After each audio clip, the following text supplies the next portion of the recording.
కారుమోయులు దారిలో కఠిన శిలల నేలలో వెలుగు వీరులు వెలసి కనుల విందు సేయ చాలునా కారుమోయులు దారిలో కఠిన శిలల నేలలో వెలుగు వీరులు వెలసి కనుల విందు సేయ చాలునా ఇరుకులోయ నడుమలో వాతనూజం మహాదివ్య తేజం మహాప్రభాస సమానం పవిత్రాత్మరూపం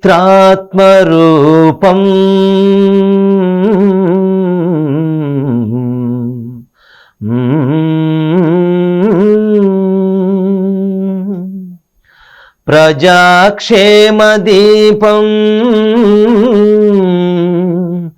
వందే సదా దాస్య దేవం నమో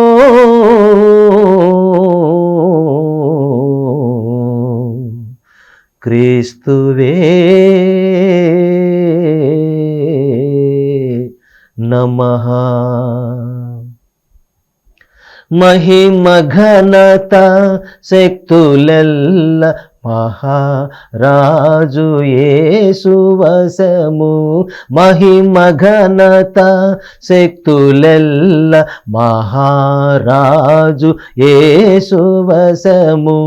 యేసు నందే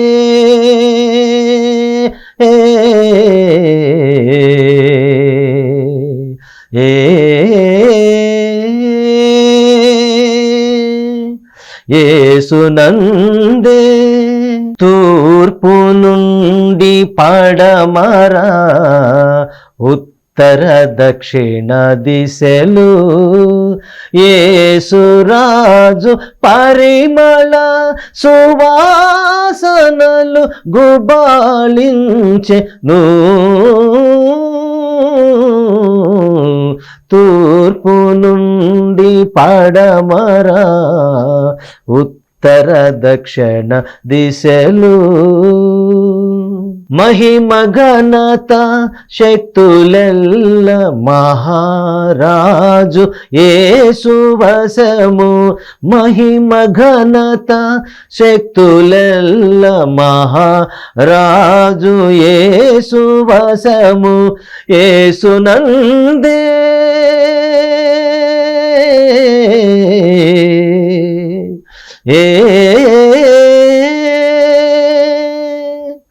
యేసునందే కృపా పుష్ప వసంత శోభా. తూర్పు నుండి పడమర ఉత్తర దక్షిణ దిశలు హల్లెలూయ పాటలతో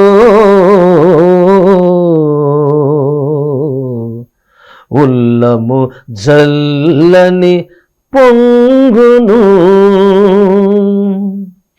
రారే రక్షణ కోరి ప్రియ ప్రజలారా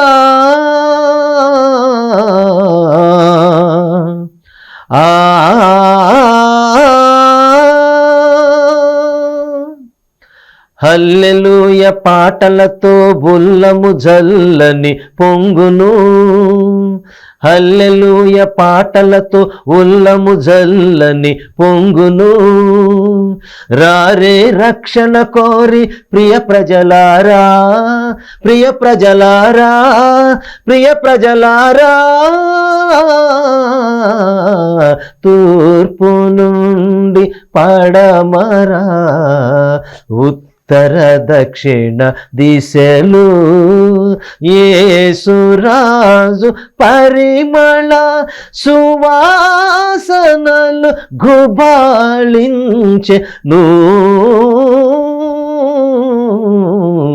తూర్పు నుండి పడమరా ఉత్తర దక్షిణ దిశలు. ప్రభువైన యేసుక్రీస్తు నామములో శుభాభివందనములు. ఇప్పుడు సహోదరులు గురిందపల్లి ప్రభుకుమార్ గారు వాక్యమును అందించెదరు. ఆయన 1994 నుండి దేవుని సేవలో ఉన్నారు. తెన్నేరు మరియు పునాదిపాడు గ్రామంలో మరియు భారతదేశ వ్యాప్తంగాను 26 రాష్ట్రాల్లోనూ మరియు నేపాల్, బంగ్లాదేశ్, భూటాన్, శ్రీలంకలో సువార్థికునిగాను మరియు బైబిల్ టీచర్గాను పనిచేస్తున్నారు. రక్షకుడైన క్రీస్తు పరిశుద్ధ నామములో అందరికీ శుభాభివందనాలు తెలియజేసుకుంటున్నాం.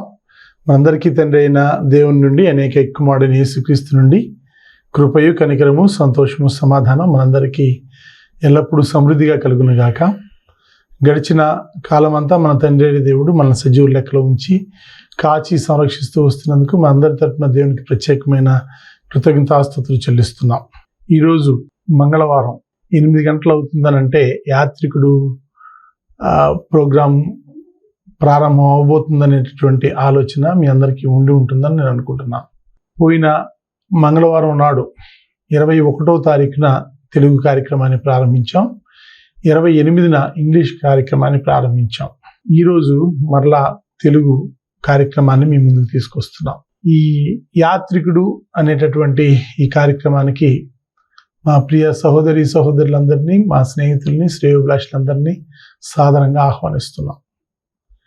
దేవుని యొక్క వాక్యంలోనికి మనం వెళ్లే ముందు ఒక చిన్న ప్రార్థన చేసుకుని వాక్యాన్ని ప్రారంభించుకుందాం.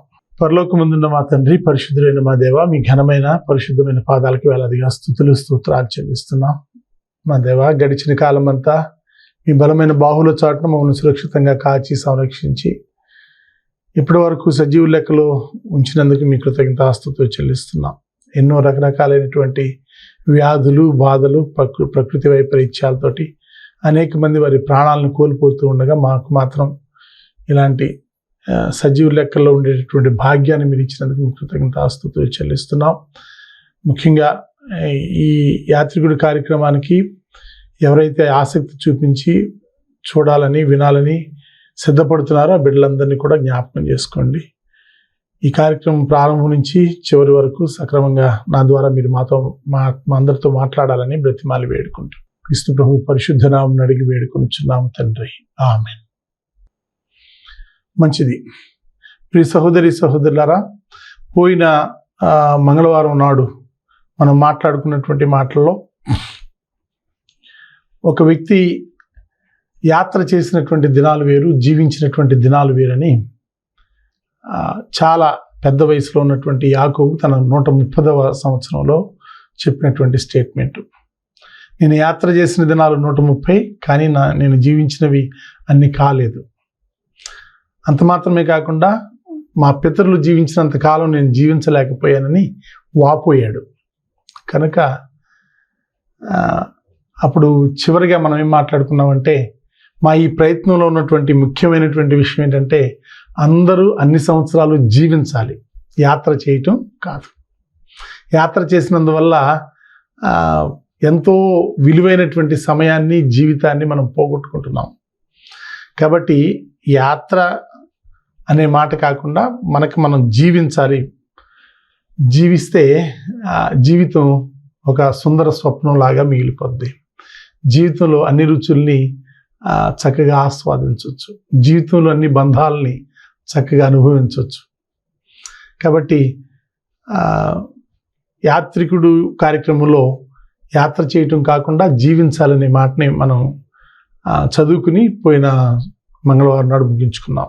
అది పాత నిబంధనలో, ముఖ్యంగా ఆదికాండంలో యోసేపు తన తండ్రి అయినటువంటి యాకోబుని ఫరో ఎదురుగా నిలబెట్టినప్పుడు పెద్దవాడైనటువంటి యాకోబు మాట్లాడిన మాటలు. కానీ ఈనాడు చూస్తే ఈరోజు మనం నూతన నిబంధనలోకి వచ్చాం. నూతన నిబంధనలోకి వచ్చి పేతురు రాసినటువంటి మొదటి పత్రిక 2వ అధ్యాయం 11వ వచనాన్ని మీ ముందు పెడుతున్నా. నూతన నిబంధనలో పేతురు మనందరూ తెలుసు కదా, 12 మంది శిష్యుల్లో మొదటి శిష్యుడు. అంత మాత్రమే కాకుండా ఈ సువార్త ప్రకటించడంలో పేతురుకి ఒక ప్రత్యేకమైన నాయకత్వం ఉంది. అదేంటంటే యెరూషలేము నుంచి అంతియోక్య వరకు ఆయన నాయకుడు. ఆయన నాయకత్వంలోనే సువార్త అంతియోక్య వరకు వెళ్ళింది. అంతియోక్య నుంచి భూదిగంతాల వరకు అపోస్తలుడైన పౌలు నాయకుడు సువార్త ప్రకటించబడటానికి. కాబట్టి ఈ పేతురు రాసినటువంటి మొదటి పత్రికలో 2వ అధ్యాయం 11వ వచనంలో ఆయన మాట్లాడిన మాటలను మనం చదువుకుంటున్నాం. ప్రియులారా, మీరు పరదేశులను యాత్రికులనై ఉన్నారు కనుక ఆత్మకు విరోధముగా పోరాడు శరీరాశలను విసర్జించి అన్నాడు. ప్రియులారా అని అనగానే చాలామంది ఏమనుకుంటారంటే ప్రియురాల అనుకుంటారు. కాదు, ప్రియురాల అంటే చాలా ఇష్టపడేటటువంటి ఒక వ్యక్తి అనుకుంటారు. సహజంగా మగ మధ్యలో ఈ మాటలు వినపడతాయి కాబట్టి. కానీ ప్రియులారా అంటే అర్థం ఏంటంటే నాకు అత్యంత ప్రియమైన వారలారా అని. ప్రియం అన్న మాటకి అర్థం ఏంటంటే విలువ అని, చాలా విలువ ఎక్కువ. కానీ రాను రాను ఆ ప్రియం ఏమైపోయిందంటే పిరుం అయిపోయింది. మార్కెట్లోకి వెళ్ళటం, ఇవాళ వంకాయలు చాలా పిరుంగా ఉన్నాయని అనుకోవటం, అది ప్రియం అనేటటువంటి మాటలో నుంచి వచ్చినటువంటి వాడుక భాష అది. కాబట్టి ప్రియులారా అంటే పేతురికి అత్యంత విలువైన వారులారా అని చెదిరిపోయినటువంటి అందరితో మాట్లాడుతున్నాడు. పొంతు, కప్పదోసియ, లవోదికియ అట్లా వరుసనే చెదిరిపోయిన వారిలో ఉన్నటువంటి యాత్రికులకు రాసినటువంటి ఉత్తరం ఇది. దానిలో ఆయన మాట్లాడే మాట ఏంటంటే నా ప్రియమైన వారలారా అని. ప్రియులారా, మీరు పరదేశులను యాత్రికులనై ఉన్నారు గనుక ఆత్మకు విరోధముగా పోరాడు శరీరాశలను విసర్జించి. మీరు పరదేశులు, యాత్రికులు 2 మాటలండి, సోజర్నర్స్ అండ్ పిలిగ్రిమ్స్. మీరు పరదేశులు, మీ దేశం ఇది కాదు. మీరు యాత్రికులు, చాలా ఎక్కువ రోజులు మీరు ప్రయాణం చేయాలి. మీది కాని మీ భూమిలో ఉన్నారు, మీది కాని మీ వేరే భూమిలో ఉన్నారనమాట. కాబట్టి ఆటోమేటిక్గా అక్కడ ఉన్నటువంటి ఆలోచన ఏంటంటే మీరు భయపడండి, జాగ్రత్తగా ఉండండి. నేను మెడ్రాస్లో ఉన్నప్పుడు బైబిల్ కాలేజీలో పనిచేస్తున్నప్పుడు బర్మా వాళ్ళు వచ్చి మా దగ్గర చదువుకునేవాళ్ళు. వాళ్ళు ఉన్నది వేరే దేశంలో, ఉన్నది ఒక కొత్త ప్రాంతంలో అయినప్పటికీ కూడా మా సొంతది అన్నట్టుగా వాళ్ళు ఫీల్ అయ్యి చాలా స్పీడ్గా, చాలా రెక్లెస్గా మాట్లాడేవాళ్ళు. అవసరమైతే కొట్లాటకు దిగేవాళ్ళు, అవసరమైతే పోలీస్ స్టేషన్కి వెళ్ళి డిమాండ్లు చేసేవాళ్ళు. అది కాదు. ఈ భూమిలో మనం పరదేశం, మన స్వదేశం మాత్రం ఇది కానే కాదు. కాబట్టి పరదేశులుగా ఉన్నప్పుడు భయం ఉండాలి ఒంట్లో. బయట వాళ్ళతోటి చాలా జాగ్రత్తగా మెలగాలి. బయట వాళ్ళతోటి అనేక విషయాల్లో మాట్లాడే మాటలో కానీ, చేసేటటువంటి కార్యాల్లో కానీ, నెరపేటటువంటి అనేక సంబంధ బాంధవ్యాల్లో కానీ ఒక సరైనటువంటి పందా ఉండాలి, జాగ్రత్త ఉండాలి. అంతేగాని ఇష్టం వచ్చినట్టు మాట్లాడకూడదు. అందుకే ఆయన ఏమన్నాడంటే ఇష్టం వచ్చినట్టు మాటలు ఎప్పుడు బయటకు వస్తాయంటే ఆత్మకు విరోధంగా పోరాడే శరీరాశలు ఉన్నాయి. దానివల్ల ఇష్టం వచ్చినట్టు మాటలు బయటకు వస్తాయి. శరీరాన్ని అనుసరించి మాట్లాడేవాడు అలాగే మాట్లాడతాడు, ఆత్మను అనుసరించి మాట్లాడేవాడు అలాగే మాట్లాడతాడు. అంటే రెండింటికి తేడా ఉంటుంది అన్నమాట. కాబట్టి వాటిని మాత్రం విసర్జించాలి అన్నాడు. విసర్జించడం అనే మాటల అర్థం ఏంటంటే పూర్తిగా వదిలివేయాలి. ఒకసారి మనం విసర్జన చేసిన దాన్ని మరలా వెనక్కి తీసుకురాం కదా. కుక్క తన వాంతికి తిరిగినట్టు అనే వచనం కూడా ఉంది. అలా దానికి దీనికి సంబంధం లేదు. వదిలివేయాలి, పూర్తిగా విసర్జించాలి. విసర్జించి చాలా జాగ్రత్తగా మీరుండండి. కాబట్టి పరదేశులు, యాత్రికులు అయినటువంటి ఈనాటి మనం కూడా జాగ్రత్తగా ఉందాం. శరీరాశల మీద బేస్ అయ్యి మనం ఏ మాట మాట్లాడద్దు. శరీరానికి సంబంధించి ఎటువంటి భావోద్వేగాలకి గురవద్దు. శరీరం మీద ఆధారపడి ఎటువంటి కార్యక్రమాలని ప్లాన్ చేసుకోవద్దు. ఎందుకంటే ఇట్స్ ప్యూర్లీ టెంపరీ. ఇది టెంపరీ లైఫ్ అండి, తాత్కాలికమైనటువంటి లైఫ్. అదేంటి 60, 70, 80 అన్నారు కదా, ఎన్ని సంవత్సరాలైనా సరే ఈ భూమి మాత్రం తాత్కాలికమైనదే. మన సొంత భూమిది కానే కాదు. ఇది మన స్వదేశం కాదు, ఇది మన విదేశం. ఇందులో మనం పరదేశం. మన స్వదేశం సపరేట్గా ఉంది. ప్రియ సహోదరి సహోదరులారా, ఎప్పుడైతే పరదేశులుగా ఉన్నారో వారికి చాలా వచనాలు బైబిల్లో ఉన్నాయి. ముఖ్యంగా నూతన నిబంధనలో చాలా వచనాలు ఉన్నాయి. అపోస్తలుడైన పౌలు ఎఫెసీయులకు రాస్తూ 2వ అధ్యాయం 19వ వచనంలో ఆయన మాట్లాడిన మాట ఏంటంటే, కాబట్టి మీరు ఇక మీదట పరజనులను పరదేశులనై ఉండక పరిశుద్ధులతో ఏక పట్టణస్థులను దేవుని ఇంటి వారునై ఉన్నారు. అంటే ఈ భూమి మీదే పరిశుద్ధులు ఒక గ్రూపు, దేవుని ఇంటిది ఒక గ్రూపు. నేను అందుకే స్థానిక సంఘంలో చెప్తూ ఉంటా, పాత నిబంధన కాలంలో ఎవరైనా ఏదైనా ఇబ్బంది పడితే, ఏదైనా తప్పు చేస్తే వాడిని ఎక్కడికి తీసుకెళ్లారంటే యాజకుడి దగ్గరికి తీసుకెళ్లారు. కోర్టులు గీట్లు ఏమి లేవు, యాజకుల దగ్గర పెట్టి న్యాయం ధర్మం చెప్పమని చెప్పారు. అట్లాగే ఈనాడు కూడా గవర్నమెంట్ ఉన్నా, ఇంకొకటి ఉన్నా, ఇంకొక కోర్టు ఉన్నా, ఏమున్నా కూడా మనకు సంబంధించి ఎవరైతే క్రీస్తు ప్రభు రక్తంలో శుద్ధీకరించబడుతున్నామో మనకు సంబంధించినటువంటి గ్రూప్ సపరేట్గా ఉంది. ఈ సపరేట్గా ఉన్న గ్రూప్తో కలిసి మీరు ఉండాలి, నేను ఉండాలి. లేదనుకుంటే ఈ లోకంలో మనకి భద్రత లేదు. ఎన్నో కుల సంఘాలు ఉన్నాయి, ఎన్నో వ్యక్తిగత సంఘాలు ఉన్నాయి, ఎన్నో ఫ్యాన్స్ అసోసియేషన్స్ ఉన్నాయి. ఇవన్నీ మనకొద్దు. ఇదంతా దాటి మనం చాలా దూరం నడిచాం. కాబట్టి మనం పరదేశంలో ఉన్నాం కనుక మనకంటూ ఒక గ్రూప్ ఉండాలి. ఈయనేమంటాడంటే అపోస్తలుడైన పౌలు, మరొకసారి రిపీట్ చేస్తున్నా, మీరు ఇక మీదట పరజనులను, ఈ లోకంలో పరజనులే మనం వాస్తవంగా.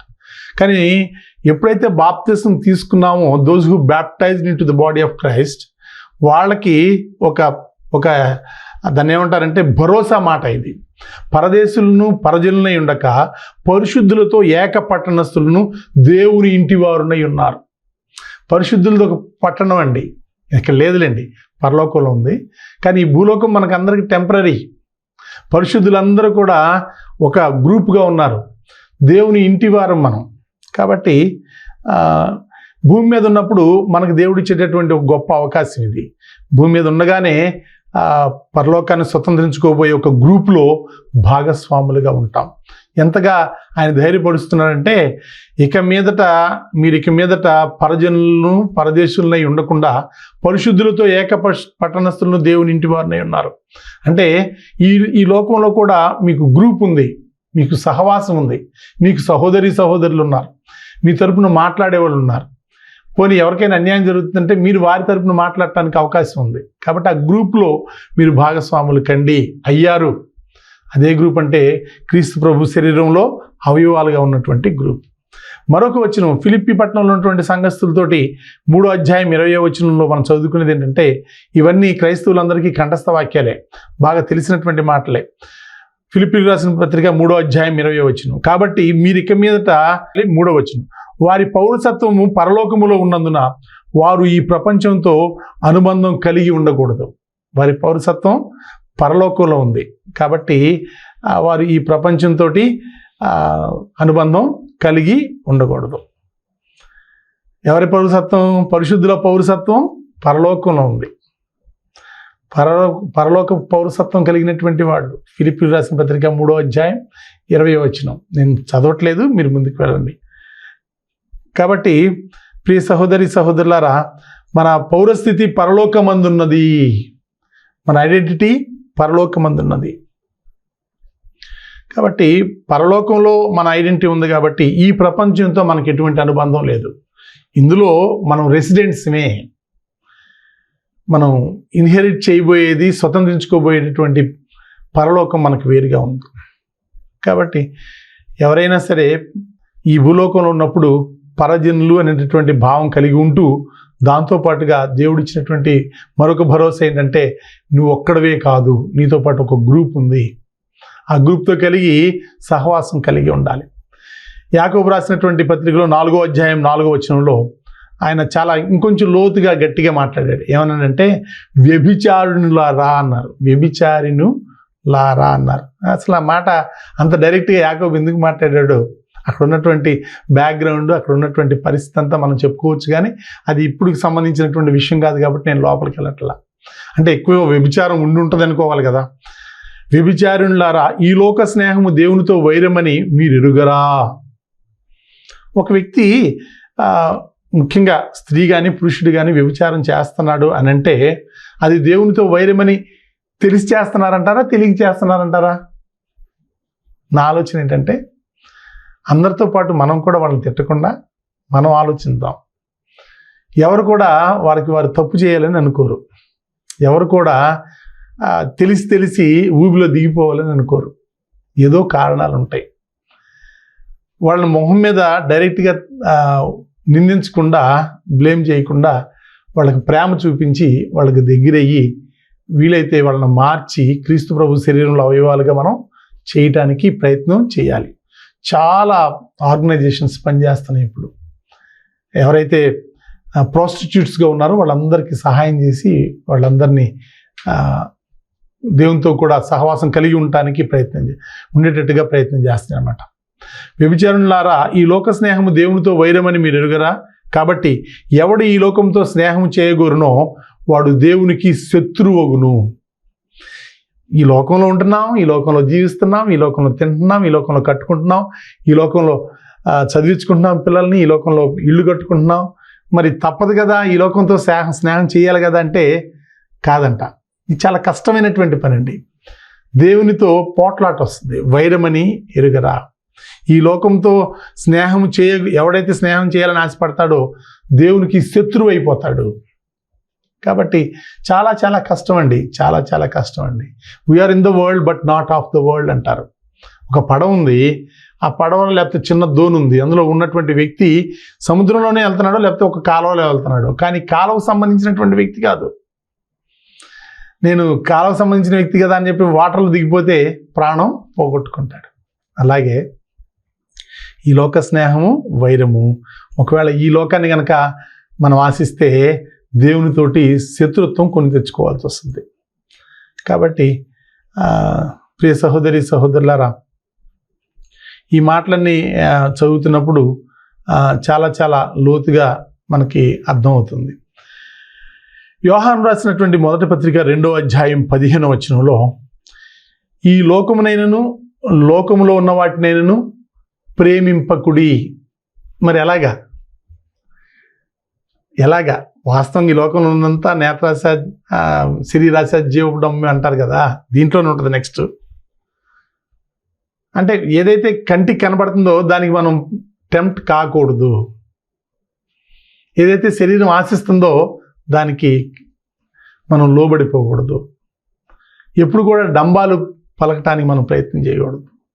మన స్థాయి ఏంటి, మనం ఎవరం, మన జీవితం ఏంటి, మనం ఏ స్థితిలో ఉన్నాం. ఆ డంబాలు పలికేటప్పుడు ఏమవుద్దంటేనండి, ఎదుట వినేవాళ్ళని తేలిగ్గా చేసినట్టే అయిపోద్ది.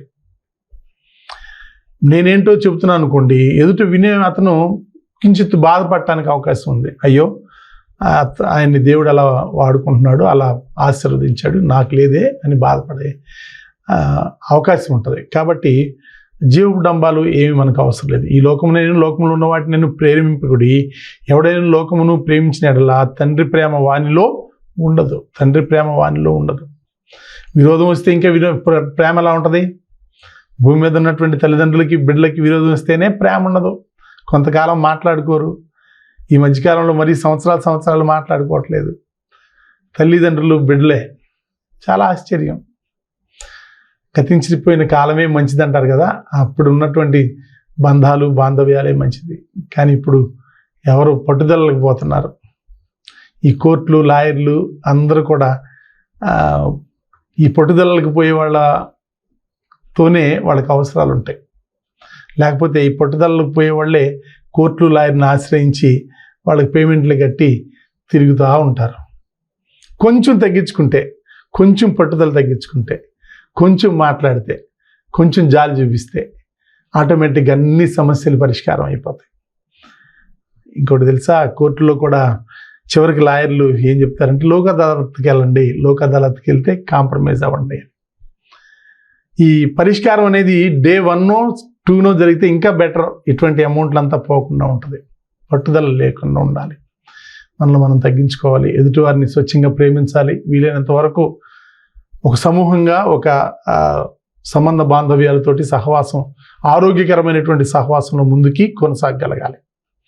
తర్వాత ఎఫెసీయులకు రాసిన పత్రిక 2వ అధ్యాయం 1-3 వచనాల్లో మనకు కనబడుతున్న మాటలు ఏంటంటే, మీ అపరాధముల చేతను పాపముల చేతను మీరు చచ్చిన వారై ఉండగా ఆయన మిమ్మల్ని క్రీస్తుతో కూడా బ్రతికించెను. ఎప్పుడైతే క్రీస్తు కూడా బ్రతికించాడో అప్పుడు మనం ఈ భూమికి సంబంధించినటువంటి వాళ్ళం కాదు, పరలోకానికి సంబంధించినటువంటి వాళ్ళం, క్రీస్తు ప్రభు శరీరానికి సంబంధించినటువంటి వాళ్ళం. 2వ వచనంలో మీరు వాటిని చేయొచ్చు అంటే పాత కాలంలో ఉన్నటువంటి చెడునంతా చేయొచ్చు, వాయుమండల సంబంధమైన అధిపతిని ఎవరికి పెట్టారంటే సాతానుకి పెట్టారు, అపవాదికి పెట్టారు. వాయుమండల సంబంధమైన అధిపతిని అనగా అవిధేయులైన వారిని ఇప్పుడు ప్రేరేపించు శక్తికి అధిపతిని. అవిధేయులైనటువంటి వారు ఎవరంటే దేవుడు అంటే భయం లేనటువంటి వాళ్ళు, ఇంకా లోబడినటువంటి వాళ్ళు, దేవుణ్ణి ప్రేమించినటువంటి వాళ్ళు, దేవుని వాక్యానికి లోబడి బాప్తిసం తీసుకున్నటువంటి వాళ్ళు. అవిధేయులైన వారిని ఇప్పుడు ప్రేరేపించు శక్తికి అధిపతిని అనుసరించి ఈ ప్రపంచ ధర్మం చొప్పున మునుపు నడుచుకుంటుంది. కానీ ఇప్పుడు నడుచుకోకూడదు. ప్రాబ్లం ఏంటంటే మునుపు శరీరం ఉంది, ఇప్పుడు శరీరం ఉంది, మునుపు లోకం ఉంది, ఇప్పుడు లోకం ఉంది, మునుపు కుటుంబం ఉంది, ఇప్పుడు కుటుంబం ఉంది. అందుకని సపరేట్ చేయటం అనేది ఇబ్బంది కలుగుతుంది, సపరేట్గా బ్రతకటం అనేది ఇబ్బంది కలుగుతుంది.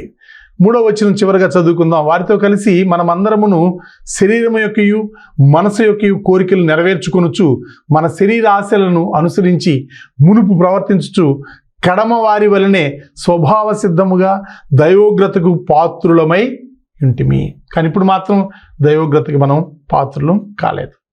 కాబట్టి ప్రియ సహోదరి సహోదరులారా, మనము భక్తిహీనతను ఇహలోక సంబంధమైన దురాశలను విసర్జించి శుభప్రదమైన నిరీక్షణ నిమిత్తము మనము భక్తిహీనతను ఇహలోక సంబంధమైన దురాశలను విసర్జించి, భక్తి లేకుండా ఉండటం కాదు, భక్తి కలిగి ఉండాలి. ఇహలోక సంబంధమైన దురాశలను ఈలోక సంబంధమైన దురాశలను విసర్జించి శుభప్రదమైన నిరీక్షణ నిమిత్తము మంచి నిరీక్షణ నిమిత్తము మహాదేవుడును మన రక్షకుడునైన యేసుక్రీస్తు మహిమ యొక్క ప్రత్యక్షత కొరకు ఎదురుచూచు ఈ లోకంలో స్వస్థ బుద్ధితోనూ నీతితోనూ భక్తితోనూ బ్రతుకుచుండవల్లని మనకు బోధించుచున్నది, లేఖనాలు బోధించున్నాయి. కాబట్టి ప్రియ సహోదరి సహోదరులారా, స్వస్థ బుద్ధితోనూ నీతితోనూ భక్తితోనూ బ్రతుకుచుండవలనని మనకు. స్వస్థ బుద్ధి అంటే ఏంటి తెలుసా? ఆరోగ్యకరమైన బుద్ధి. ఆరోగ్యకరమైన బుద్ధి అంటే అనారోగ్యకరమైన బుద్ధి కూడా ఉంటుంది. అలా పోనీయకుండా ఆరోగ్యకరంగా మనం ముందుకి కొనసాగాలి. దేవుని చిత్తమైతే వచ్చే మంగళవారం నాడు మనం ఇంకా ఎక్కువగా లోతుగా మనం ఈ వాక్యాలు నేర్చుకుందాం. యాత్రికుడు కార్యక్రమం కొనసాగుతుంది. దీనికి మరొకసారి మీ అందరిని స్వాగతిస్తున్నాం. దయచేసి ప్రతి ఒక్కరూ దీని కొరకు సిద్ధపడాలని మనవి చేస్తూ నేను ముగిస్తున్నాను. చిన్న ప్రార్థన చేసుకుందాం. పరిశుద్ధుడా, మీ ఘనమైన నామానికి స్తుతులు. ఈ విధంగా ఈ కార్యక్రమాన్ని ముందు కొనసాగింప చేయడానికి సహాయం చేస్తున్నందుకు మీకు కృతజ్ఞతాస్తుతులు చెల్లిస్తూ, మా ప్రియులందరితో నాతో కూడా మీరు మాట్లాడుతున్నందుకు మీకు ధన్యవాదాలు తెలియజేసుకుంటూ, మా కొద్ది విన్నపాలు మా క్రీస్తు ప్రభు పరిశుద్ధ నామం అడిగి వేడుకొనిచున్నాము తండ్రి, ఆమేన్. అందరికీ వందనాలు తెలియజేస్తున్నాం. ప్రియ సహోదరి సహోదరులారా, తెన్నేరు మరియు పునాదిపాడు క్రీస్తు సంఘాల ద్వారా జరుగుతున్న సేవా కార్యక్రమాలు. మొదటిది world English institute India, free English language teaching.